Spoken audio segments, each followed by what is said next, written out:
Messi to PSG, Ronaldo back to Old Trafford, Lukaku's return to Chelsea, and Grealish moves to Man City. One of the biggest transfer windows in recent history, but what impact, if any, will it have on the Premier League, Champions League, and world football in general? We down here in the Rat Tail Bunker and Barbershop studio, and this is the Boys In Bolos podcast. Welcome back to the Boys In Bolos podcast. We down here again. I won't even name the place, Jarrett, because we could be anywhere. Seems to confuse we could be in Buffalo guests. Bill's basement. It doesn't matter. We're here. The We mics could be are anywhere. on. It's the international break. The transfer deadline's ended. Windows closed. Slammed shut. Arguably the most fascinating transfer window of my life.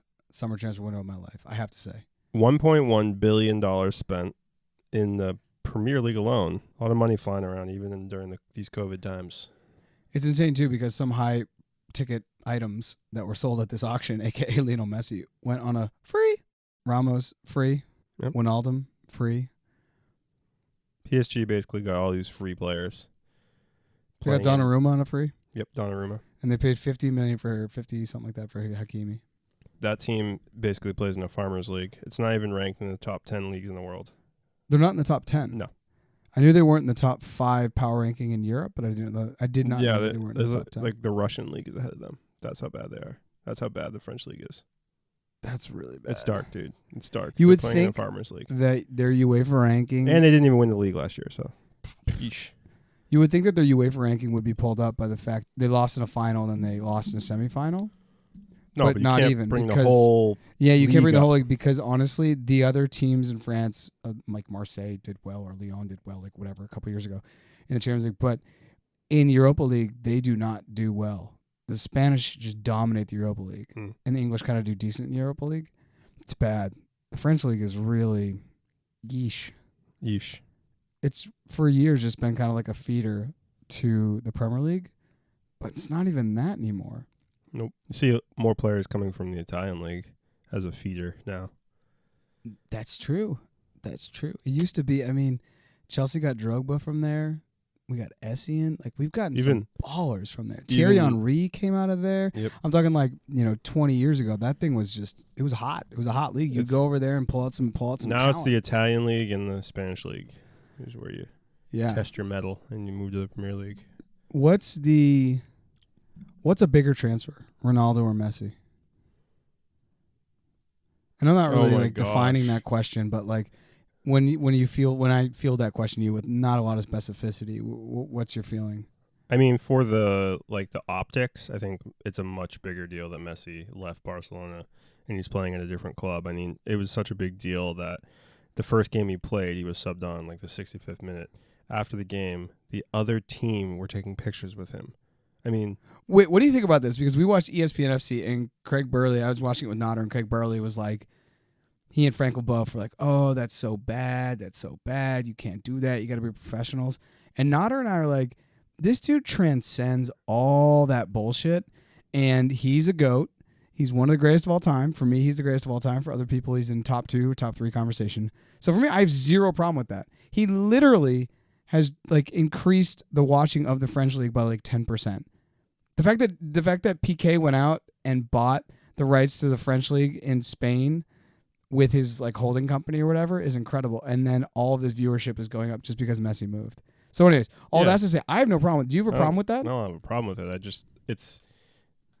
But as in terms of like a transfer, assessing its impact versus Ronaldo, I think Messi is just, I don't know, he's like a god in the soccer world. Like, and the fact that you have professional players taking pictures of them like on the field after the game, it's crazy. It's absolutely crazy. So in terms of impact on like the team and how well they do in the Champions League, how well they do in the domestic league, I think in the case of PSG with Messi, they're going to win the league. I mean, last season was weird, but they'll probably win the league. They'll win no the matter league what. because Lille that won last season got gutted. They got gutted. Just like Inter that won, they got gutted. Yeah, so they'll win the league, so that doesn't matter. Adding Ronaldo doesn't move the dial that much for United. You don't think so? I don't think it moves the dial that much. No. I think it actually makes them Premier League contenders that I didn't take into account when we did our preseason top 4 final finishes and relegations, because the guy scores goals. Like even tonight against Republic of Ireland in the Euro qualifiers, he scores goals. For me, he's the best goal scorer of all time. Leo Messi is the best player of all time. These are two distinct things. The guy scores goals, and he's going to score. He may be their leading scorer this season. Maybe, but also, did he get Juventus very far in Champions League?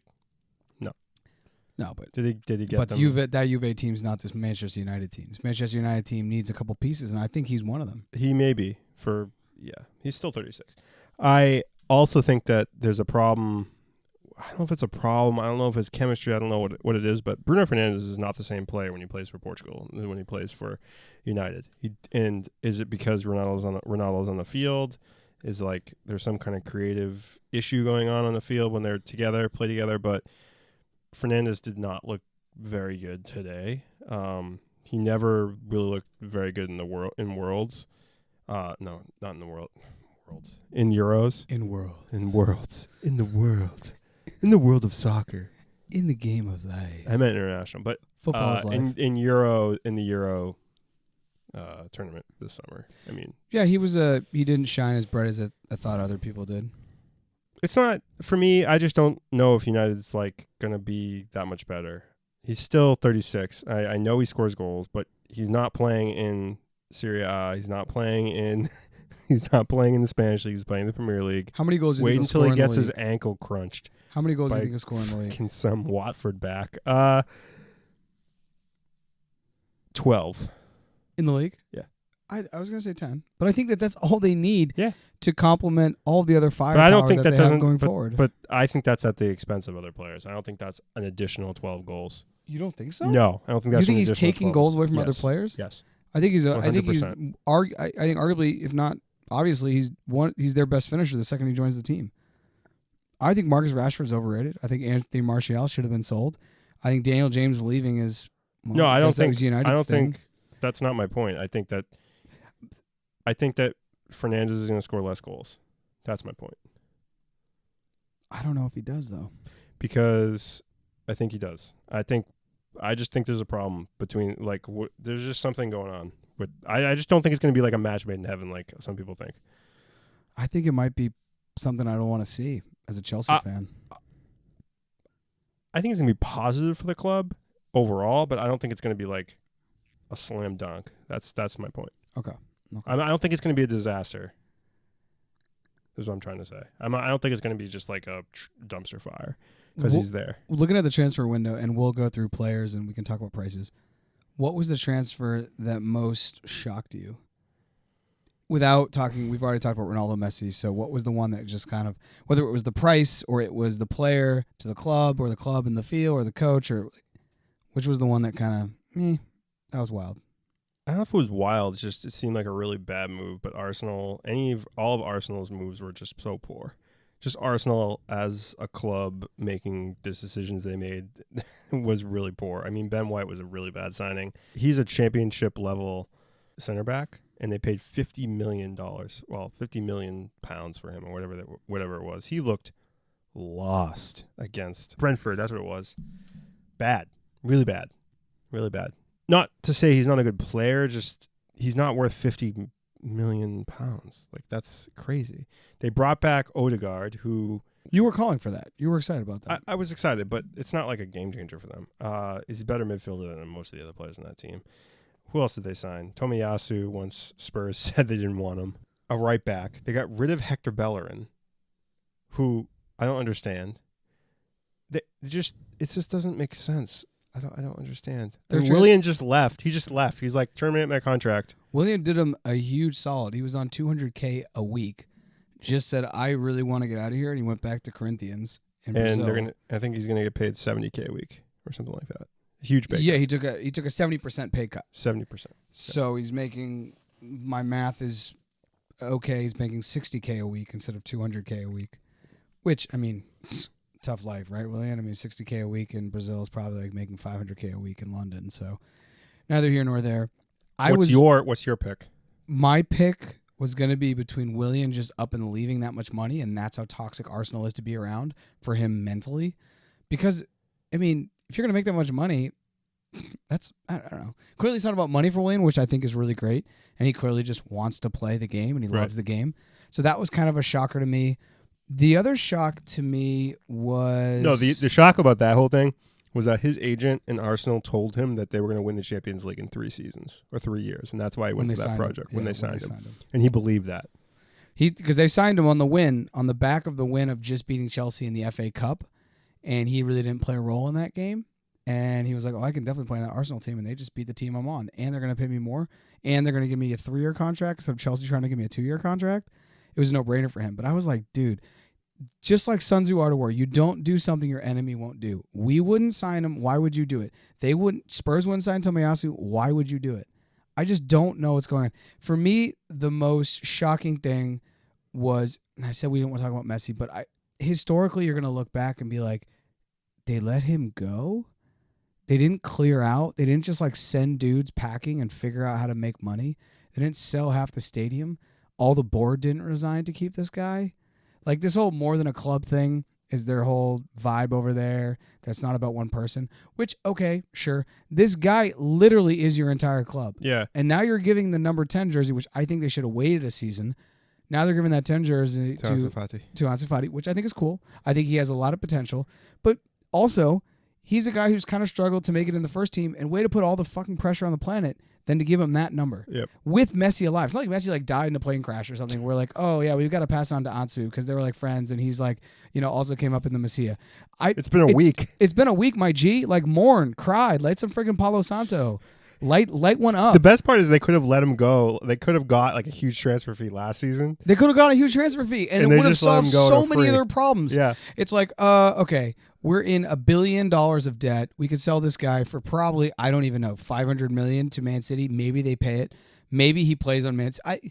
There's just so many things that I don't understand. So I think my most shocking thing is realizing that Real Madrid and Barcelona are dumpster fires. And they have been for a long time. And if you look at the 3 biggest signings that Barcelona had, it is Dembele, Coutinho, and Griezmann. All signings they never should have made. And now all those guys, they're still trying to get Coutinho off the books. Dembele is a dumpster fire. He's still there. And they just sold Griezmann. They bought Griezmann for about $120 million US, and they just sold him back to Atletico for $40 million. It's just like, what are they doing? Like, honestly, the whole board needs to be fired. Joan Laporte needs to take a walk. They should just hire, if they just hire nerds who just played FIFA, who don't know anything about the game, they would do a better job running that club. It is absolutely unbelievable what's happening over there. And if I'm a fan, I'm irate. Like, I think about Arsenal fans a lot. I'm like, that sucks. Like, John Scheimer, I'm calling you out. He's reached out to me. He's like, this is really tough to support a club that is not making good decisions. Right. Like, it's hard. It's like supporting someone that has substance abuse and they keep like drunk driving. It's like, dude, you need help. And Arsenal are there, but Barcelona is a much bigger brand and a much bigger level, and they have arguably the best player to ever play, and they just said, oh yeah, we couldn't figure it out. And then like you said, you were saying that on Twitter, people were like, they had to sell Griezmann so they could have made some like cap space or whatever their issue was. There was a way to get it done. I just do not believe there wasn't a way. There was a way to keep. So to me, that was the most shocking because I love Barcelona. I visited in 2008, right before they won the 6 trophies, first time ever done, I think, in history. And I just fell in love with this, more than a club attitude. At that time, most of their players were coming up through the Messi, plus Ronaldinho.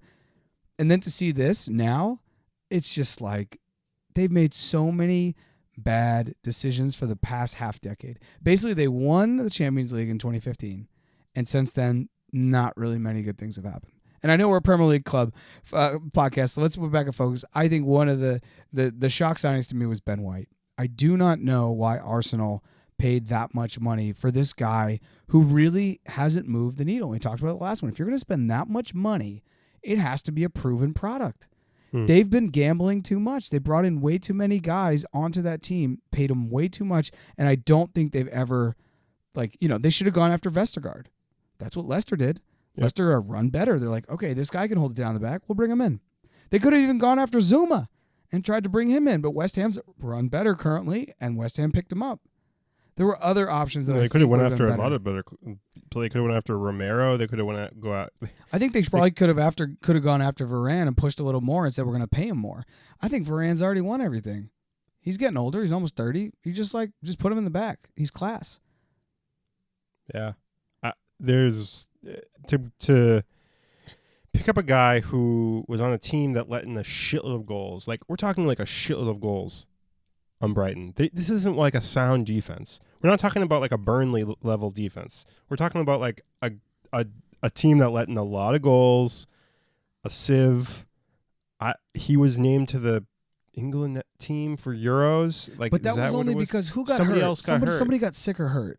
And I'm blanking on this person's name, but he was only in that team. Gomez, maybe? Maybe. No, maybe. But he was only in that team. Because somebody got hurt. Yeah, because of There's nobody extenuating else. There's no other circumstances. freaking center backs. And he doesn't play a minute in the Euros. But I guess that then justifies the price tag. I just don't understand. I think what it was, it's also really interesting because the only thing that move really accomplished was inflating the prices for everybody else. Like, was that their play? Like, ooh, we're gonna make everybody more expensive. I don't get it. Like, it didn't make any sense. They did it too early. It's like they rushed to. Sometimes signing a player early is a good thing. Right. Like you're like, okay, this guy in the tournament, he could have a good tournament. We'll sign him and save ourselves $20 million, and we want him anyways. So let's just lock him down, and then he can spread our brand throughout the tournament. When the announcers say, "Oh, this guy's going to be playing for such and such a team," but I don't understand. And I talked to Cam. I just saw Cam tonight at the gym, and I was like, "Hey, we're doing a transfer thing." He's like, "Hey, I think ask the question: is this the first transfer window, more or less, where we have more free transfers? Like, if you take the top." The FIFA 11 free transfers versus the FIFA 11 most expensive. Now, he didn't say this. Now I'm phrasing this way. I think the free transfers probably beat the most expensive transfers.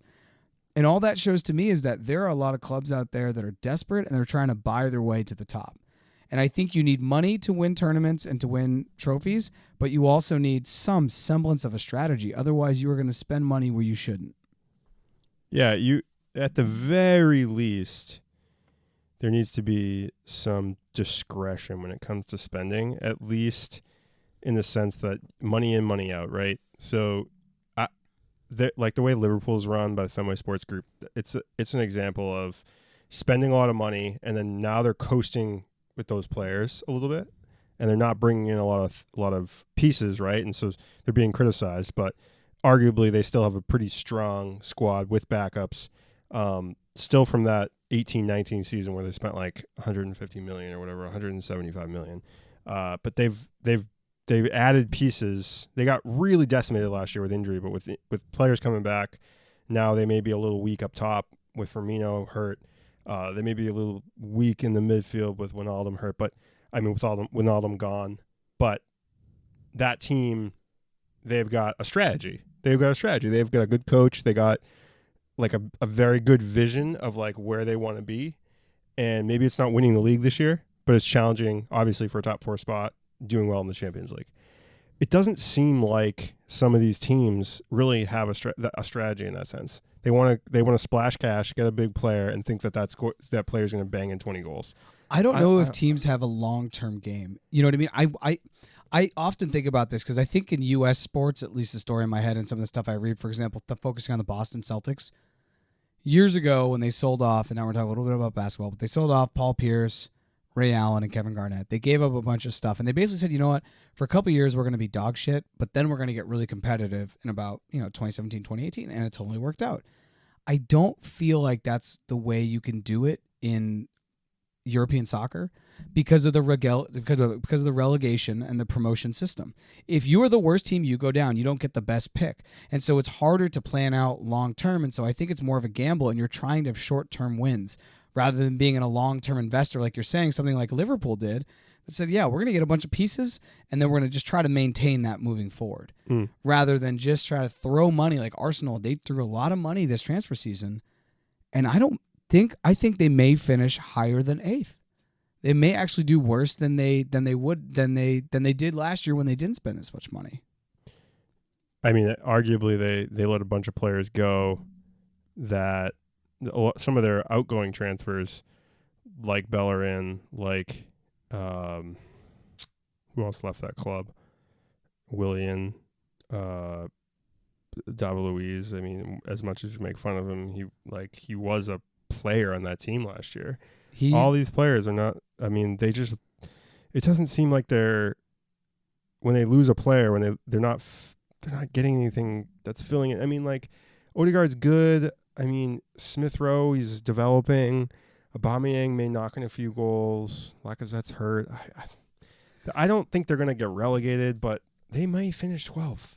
What's the really realistically? They're on that road. What's the best, and not taking into account any of the frees, what's some of the best bang for the buck that you saw? Because for me, it's Raphael Varane. The fact that they got him for that money, and this dude has just won everything under the sun. He's probably the most polished defender to come into the Premier League that I can remember. I think you have to go back to early 2000s when I'm blanking on the guy who's a French player, but he'd won and he came into the league. I mean, there's just very few players of that high caliber that just fall into the Premier League. I mean, according to Transfermarkt, the Transfermarkt website I constantly look at. You're going to give us the URL? I'm not going to give them any. www. I'm not going to give them any shout outs, but they assign a market value to players, and it's pretty close. His market value is $77 million. We're going by dollars today, and they paid $44 million for him. That is the biggest gap in value, like the biggest gap between price paid and value. Pretty much any transfer, I think this season, besides maybe Cristiano Ronaldo, I think there's a pretty big gap. I think they paid like $17 million, $16.5 million for him, and he's worth around 50. Yeah, that just more speaks to the fact that Juventus needed the money and United took advantage of that situation. They needed to get the wages off the books too. Yeah, sure. They need the money. They needed to free up some capital. Okay, I think Ronaldo's also a great one, but I think so all that speaks to the fact I think United had a very good transfer season. They brought in Sancho, which they've been meaning to do. They got a legend back to the club, probably sell a milli easily in jerseys in the first week. Mm-hmm. And they brought in a world-class center back when he's on his game to partner. If you get him partnering with Maguire and get Lindelof out of there, all the better. All the better. Those three and a three-back would be brutal to beat as well. Fucking Lindelof, dude. Lindelof. I still don't like Wan-Bissaka, but that's... Wan-Bissaka's still brutal. It's still rough. But he did save a goal. Yeah, I think he's the problem with unlocking Sancho, but that's a story for another day. So we did our most underrated, probably our best bang for the buck. Who was the most expensive, other than, we've already talked about White with Arsenal, other than that, who was the one that you think, man, you might have overpaid for that? Lukaku, maybe? For me, it's Lukaku, just because I think he's going to have a more difficult season than everyone thinks. Mm-hmm. I think he's going to have to deal with more physical center backs. I think the Premier League, just last team to first team, is way more competitive than the Italian league. But we're going to see. He'll knock in 10 goals, and that was my prediction, I think, from when we talked about him going to Chelsea. I think max he's going to do 15. But Chelsea fans, at least with like the local Chelsea Facebook group and some of the other stuff I see on Twitter and Instagram, they think he's like the second coming.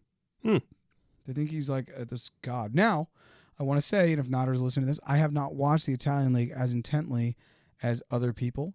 But still, I watched him. Even if you watch in the Liverpool game, before Reece James got sent off, he was kind of non-existent. And the game before, and I'm blanking on who we played and who we beat, but he had a couple touches that were just so brutal. Yeah. Like his first overall touch like is off. Yeah, like you know how there's, I think it's on Instagram, they're talking about NBA players. They're like, is he a baller or is he a player? And there's like a difference. Like I play basketball, but I ball. Like a difference. Like I think he plays soccer. I don't think he balls. Like Eden Hazard was a baller. Like there are some dudes who ball. I think the other one for me, and I know he will have a positive impact on the team, but what they paid for him and what he's actually worth is Grealish. It's going to be interesting to see what, because they paid. Okay, so this is my only thing is that they paid $100 million for him, $130 million, £100 million. He's worth probably in the 70s, $70 million, maybe ish. Maybe. The thing is that I don't know how he's not like a free flowing player like a lot of how the City likes to play, especially in the latter third of the field. He holds the ball up and tries to make things happen, whether get fouled or dribble your guys, but whatever. But yeah, I don't know. That signing baffles me a little bit. For me, I want to know when City signed him, they're gonna say, okay, we're gonna put $100 million into this asset. what is it that we want out of this asset this season?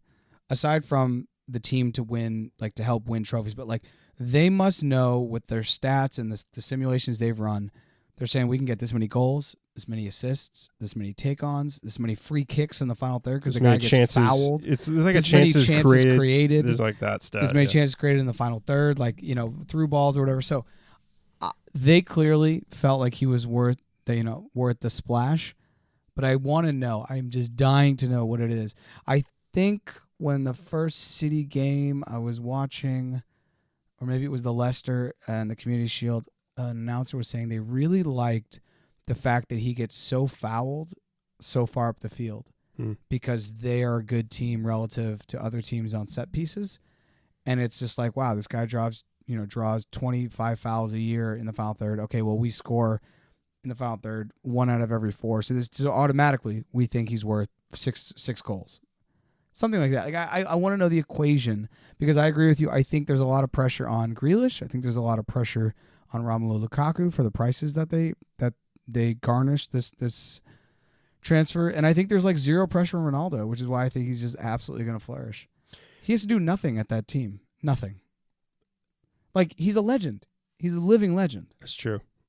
My question for you, what is your favorite Chelsea either incoming player or departure?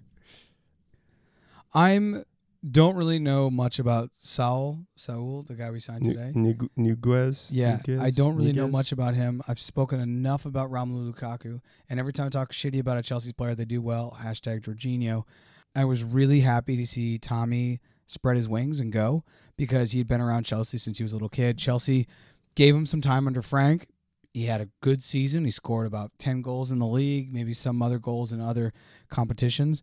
But he just was totally, once Pulisic was healthy, once Werner was there, once Havertz was there, he just faded. Once we got Giroud up and running, he faded. And I was tough to see him go because I actually really like him and I like everything that he does for the team. He's just a good team player, and the club obviously means a lot to him, but I was happy to see him go, and he's already making big things happen over in Roma. So that, to me, was good because I want to see him succeed. Do you feel a little sorry for him, though, because he has to play for Jose? I feel super sorry he has to play for Jose because Jose is literally like the toxic ex. Did you see they won a game, and he was on the train back to Rome, and he was like having a celebratory pizza? Yeah. To quote Mac like sent me that, and he's like, honestly, I just live for Jose's Instagram at this point. It was unbelievable because the guy's like having a Coke and like eating a whole pizza on a train, just looking at stats. Yeah, just Jose's just vibes. So no, I was happy to see Tommy leave. Clearly, obviously, Chelsea wanted to sell him, but I felt like he kind of changed the narrative. Was like, yeah, I'm leaving. I'm excited to go. Like, always looking at his Instagram and the way Chelsea like kind of said bye to him, which was cool. I couldn't imagine what it's like to be with a team that you've been with since you were like a boy, to then go to a different country where you probably don't speak the language, and Jose freaking Mourinho is your coach. Like, that's heavy, but he's doing well. So I was happy to see that. I mean, I'm sure that Jose was like, oh, I seen you in the Premier League. Like, I know that league. Like, probably helped him out. Yeah, I'm sure. Jose seems like a decent guy. Jose, I feel like he's a decent guy, but I feel like he's a shit coach long term. I feel like you get 1 or 2 good seasons, that's good. He hangs out of your project longer than 2 seasons, oof, you are in trouble. It just hasn't really worked out. It really hasn't. Well, I was right middle of the road with Spurs signings. I thought they brought in some really good young players. You can tell they have a clear kind of goal, what they want to do in the next couple of years. They brought in young center back, who'd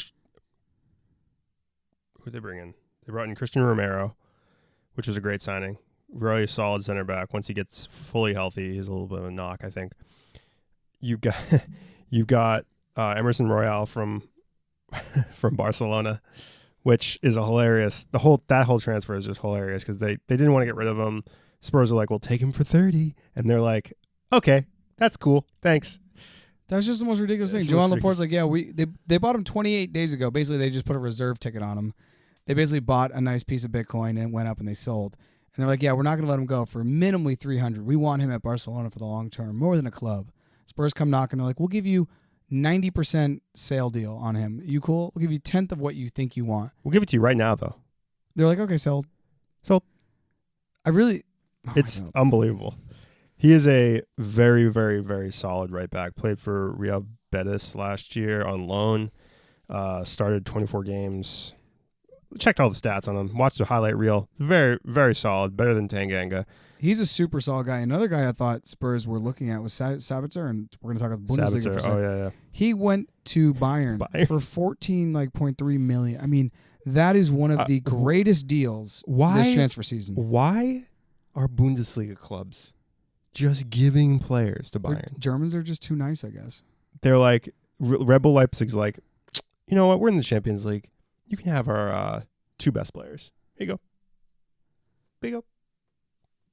So they got Angelino back. Lead Sabitzer anymore. It's unreal. I mean, I just saw that transfer and I said, what? If he tried to go to an English club, he'd be like 40 million. It's 50. 50. Yeah, he'd be 50 because he's coming from a Champions League team. He's Austrian, right? I believe so. Yeah, I believe so. I remember watching him in the Euros and didn't think he was doing much. And I was like, I think that's where Spurs lost interest in him after what he did at the Euros. They could use him because they're a little thin in the midfield, but I thought he was. I think those 2 signings are really good. They signed a young kid, Pape Sarr, from I don't know some club and left him on loan out of that club, but he's really good and really young. Oh, are we just talking about Spurs? Yeah, Spurs. The Brian Heel, that kid is nice. Yeah, he's real fast. He is really nice, and he's not polished. He's it's okay, a little though. rough. He gets the ball, gets his head up. He's just always looking to go forward with a positive movement. I really like it. So when they signed him, they're like, oh, another winger. Why are we signing another winger? Why? No.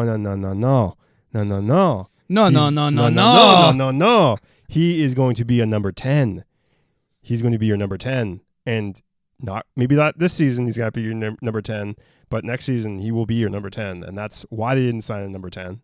That's why they're going to slot him in when they can, play him in all the cup games and play him in the Conference League. He's fast. He's a little rough, but when he played that first Paco's game in the Conference League, they put him on the wing and they switched him to the other wing. He looked out of sorts. When he played the second Paco's game and they put him in number 10, perfect. He's your 10. For me, he's your 10. I don't think you have a better situation when you just put. Who are the guys I'm thinking of behind him? Højbjerg and Skip. You put those 2 guys sitting behind him, and he plays up in the 10s. You have the 6 and the 8 and the 10. That looks good. Right. That looks good. You got Harry Kane, you got Son, and then you either sprinkle Mora, whoever else you want up there. That's a nice team. Spurs are looking good. You guys, they unloaded some dead weight. August Premier League champions. The funny thing is that Harry Winks is still on that team. I like Harry Winks. See, I don't have a problem with Harry Winks either, but he's so dreadful at times that it's like, how did this guy con? I told you, it's just because of his last name. If his name was Harry Smith, you'd love him. It's you think I don't like the Winks? I think people in general don't like the Winks. They rag on him. Yeah, if his name was... He is Spurs to the core. This guy is like lives and dies Spurs. Like he did not want to go to any other club. They were like flirting with him going to Everton and like selling him to some other mid-table Premier League clubs, and he's like, no, I'm not leaving. He's like, I'm staying on this club. You have to pry this jersey off my body. You gotta love it though. You gotta love it. He's passionate. Meanwhile, Aurier is like, terminate my contract. He's out. That's a French accent. A little French. He's French. He's out. They got him off the books though. Quasi He didn't want to. He knew he wasn't going to play, so he's like, just get me out of here. He's fallen down the depth chart to Matt Doherty and Tanganga. So I think Spurs had a pretty good transfer season. I think it was like a 6 out of 10, and I think that's fine. You can't solve all their problems in one window. They needed to sign a striker, and they may still sign somebody in some free agent. I think Leeds' signing, we're changing subject a little bit. I think Leeds' signing of Daniel James was phenomenal because I've always liked Daniel James a lot, and I think he gets enough first-time minutes at United to go for, I think, 30 was a steal because he's young, and he's proved that he can, like, cause problems in the Premier League. I also think he's a little unpolished, but I think Leeds, under Bielsa, I think it's going to be a really good fit, and I also think he's always going to be in the starting team, whereas that United team has so many options going forward right now. He's 23. He's a young dude. Young guy. I think Leeds made a great... It's not even like a loan to buy. He's gone. Sold. Yeah, it's a big. I mean, I think they overpaid a tiny bit for him for a winger. Tiny bit. Wingers Really? are kind of a dime a dozen. Yeah, but he's $30 million, and he would start for United in big games. Like, he's not. I think it's a steal. I think it's a steal up with Varane. I think Ronaldo coming over for 16. I just think, it's not bad. It's not bad. It's not bad. So a lot of movement, a lot of things happening. You got Varane, you got Grealish, Ronaldo, Odegaard went to Arsenal, back to Arsenal.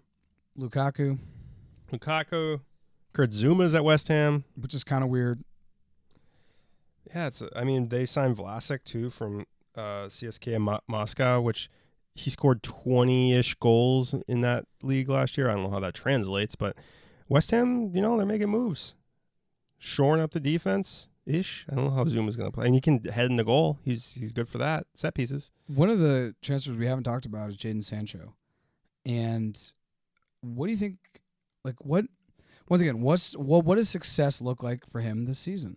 Because I think it's probably 15 goals in the Premier League, which I think is asking a lot, but somewhere between 10 and 15 I think would be nice. Maybe 15 in all competitions. Okay, so they signed him on a 5-year contract, right? I think there's an expectation that his first year is going to be a little rough, transitioning from Bundesliga to Premier League, especially as a 21-year-old. And he's a right winger, and he has to play on the same side as Wan-Bissaka. So I think that they're going to have to be a little realistic about his output this year. I think if he can score 10 goals, 12 goals in all competitions, because he's going to play in all the cup games probably, I think that's a good season for him. I think everybody has to really realize it's not going to be instantaneous with Sancho. Even though he did cost $100 million pounds. I'm looking at Sky Sports'. I agree with you, essentially. I think that's fine. I think he's going to have a good first introductory season in the Prem. Looking at Sky Sports' list of the transfer fees spent, and this excludes undisclosed fees. I'm just going to go down, read all the teams.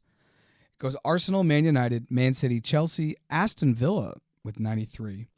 West Ham, Tottenham with 57. Leicester, Leeds, Liverpool, kind of mid-table, only spent 36. Bought one player. Brighton, Norwich, Brentford, Crystal Palace, Newcastle, Burnley, Wolves, Southampton, Watford, and Everton. Everton only spent $1.6 million. That was surprising to me because I feel like they needed a couple of pieces to be able to kind of challenge for Europe. So I'm wondering if maybe they're in more financial woes than we know. They're building a new stadium, right? I believe so. Because I just feel like, you want the teams toward the top, Man United, Man City, and Chelsea, 3 out of the top 4. Arsenal spend 3 times as much money as Liverpool and Tottenham. I do think Cam's saying that basically this is the first time where maybe the frees have been better than the highest paids, and I don't think he's wrong. I think that there's been some misspending at a time where it doesn't seem like clubs can really afford it, with revenue having essentially been lost for about 16 months out of the last 24 months due to the pandemic for at least gate revenue. They got that TV money though, so we'll have to see. I don't think Arsenal, they got a bunch of guys off the books. I mean, they got Ozil and Willian off the books. I think they'll still put fans in the stadium. They'll be all right financially, but it's just surprising that teams seeing some of these teams make a ton of moves. Like Watford made a ton of moves. Were they going to Troy Deeney left. They're necessarily going to make them a better team. Who knows? But he's a legend. He's a true legend. Troy Deeney came out and said that Watford changed his life. Well, yeah, bro. Any team changes the life of the player. Bro, they put fat stacks in your pocket, bro. I know. It changed the life of every Premier League player, whatever team they play on. Sweet making. Watford changed my life. Yeah. Thanks. It's not like Coachella and you met a girl. Calm down, bro. Look it up. It's a real quote. Oh, I believe it's this transfer window, just vibes. What is your what team do you think improved the most from this transfer market window? United. Okay. I think they got a nice center back. I think they got a good winger, and I think they have a 9 up top to banging some goals with his head. I think they filled some holes that I think that they had. We were always laughing about Slabhead Maguire and Lindelof, and I know Casey's always talked about Lindelof, like literally drives his blood pressure up. But if they can get Varane situated in there, it's going to be very nice. That's my gut feeling, but honestly, I don't know. Lukaku could surprise me, banging 20 this year. I would be surprised. Other people wouldn't be surprised. City, I don't know. Maybe Grealish is a revelation. I still think City don't have a 9, and I think they're going to rue that because Gabriel Jesus can only carry them so far. I was actually honestly surprised to see Barcelona not dump Kun Aguero back on City and say, give us that money back. Let's act like it never happened because we can't afford him. He doesn't want to be here because his boy left, and y'all still need somebody up top. And Kun Aguero in the league could still bang in 12 goals just because City's so dominant and he's class. So, for me, United. For you? Honestly, a close behind is Spurs. I thought with you guys it was nice. This Brian Hill kid, I could eat my words, but I think he's going to be. I think people are going to know his name by the end of the season for sure. I think United for how they're. The thing is, I thought United were going to finish third, and I still think they're going to finish third. That's my opinion. I think they still could finish third, but I think they could be competitive, more competitive in the FA Cup, more competitive in Europe. Yes. Yes, that's true. Yes, the other frontiers. The other frontiers of their existence, meaning they may actually make it out of the group stage of the Champions League. Yeah, they may not have an embarrassing situation last year where they had to go to the Europa League, hang out at that house party until they lost in the final. Cool. Well, so then I would actually agree. Close second, Spurs. I was actually surprised Liverpool didn't spend more money. They only spent about 50. Yeah, after all the injuries they had last season, they're just kind of They're kind of like well, lightning can't strike in a bottle twice. Yeah, I mean they have all these injuries. Then we watched the game, or I watched the game with Nodder, and they Chelsea Liverpool, and they sub off Bobby Firmino in the 43rd minute or something, which is a snipe. Yeah, but Bobby's rough. Mane's rough. Jota's only has way to go up. I just feel like Liverpool needs something else, and they didn't go out and get it, and I think that could hurt them this season. Sure. Part of me, I really hope Spurs are able to. I mean, they didn't let in a lot of goals last season. If you really look at it, they parked the bus a lot, and they didn't score, and they lost at inopportune times. Only finished 5 points off of fourth, but either way, Romero could be literally one of the best backs in the league, and I don't think anybody's paying attention to it because it's Spurs, and everybody's like, it's Spurs, whatever. Fuck it. When you say everyone, you mean Spurs fans? No, I mean most pundits, most people who watch Premier League are haven't even talked about Spurs. I mean, obviously they're first, but it's after 3 games. Who cares? Well, August Premier League champions 2021. Yeah. Get the trophies out. Pop bottles, warm up the bus. But cue, as they say in Boston, cue the duck boats. Okay, I'm gonna say one thing, and we've talked about Skip. Oliver Skip is the reason why Sanchez and Dyer actually look good right now at center back, and they could actually have a pretty strong defense throughout the whole year because that kid is very, very good at defensive midfield. And we'll see. Royale could be really good. They could be a really hard team to break down. If they can bang in some goal, if they can find somebody besides Son and Kane to bang in goals, because they didn't replace.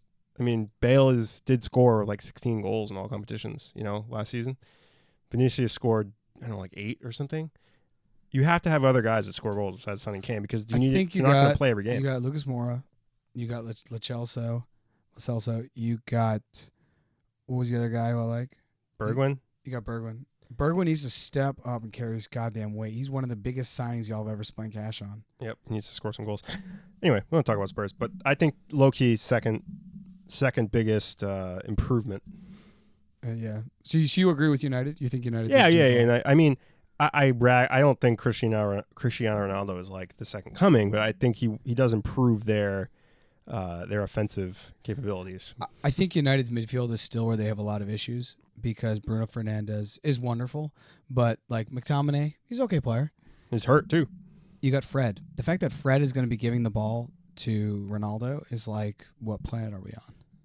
Fred's rough. He's real rough. Fred's rough. He's really rough. And they're missing McTominay. If McTominay comes back fully fit and ready to go, they got to figure out Van de Beek because he's just burning there. Like, they only bought Van de Beek so nobody else could have him. That's why they bought him. It's fucking horrible. It's a horrible, horrible thing. But he literally sits on the bench so no other Premier League team can have him because he would improve any other Premier League team. Well, it's brutal. I have nothing else to say on the transfer window. Wild one. We're gonna see what pans out. Yeah, there's a lot of hype. We'll see how the season goes. Let those Champions League first round games happen, and we'll start seeing these teams how they really are. Yeah, once Europe happens, by about November, West Ham's going to start to churn a little bit slower. Yeah, they're making a lot of moves and a lot of bubbles flying at Wembley, but we'll have to see how that pans out for them all season when they're playing in Europa League against Polish farmers. All right, Jeff. That's it. Ciao. Ciao. Thanks for listening to the Boys in Bolos podcast. You can find us on Facebook, Twitter, Instagram, Patreon, Twitch at Boys in Bolos. If you'd like to be a guest, please reach out. You can hit us on any of the social media accounts that Jeff just mentioned or email us directly at boysandbolos@gmail.com. Thanks for listening and see you next time.